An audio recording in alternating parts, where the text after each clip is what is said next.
হে ভাই, জি আরে জি না পুত, এদিকে আয়েন। জি বলেন। আপনার বাপের নাম কি? গোলাম রফিক। কি? গোলাম রফিক। আপনি তো গোলামের পুত। তাহলে হ্যাটকানির কি আছে? আরে এটার লেখা না, তো কোনটা লেগা? চেন খোলা। অনো আরে আনো না, ব্যাগের চেন খোলা। এমনি আমার তো ব্যাগই নাই। না থাকলে নাই।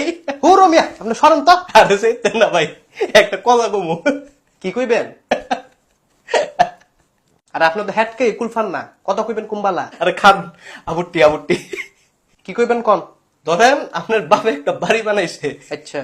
আপনার বাপে থাকলো বড় রুমে, হ্যাঁ আপনার ভাই থাকলো ছোট রুমে, হ্যাঁ। আপনি থাকবেন কোন রুমে? কোন রুমে? বাথরুমে। আপনি একটা বেদতুমিজ। ভাই আমি বেদতুমিজ না, আপনি কি? আমি মিলন। ওই তো বেদতুমিজ মিলন। আরে বেদতুমিজ মিলন না। তাহলে আপনি কি?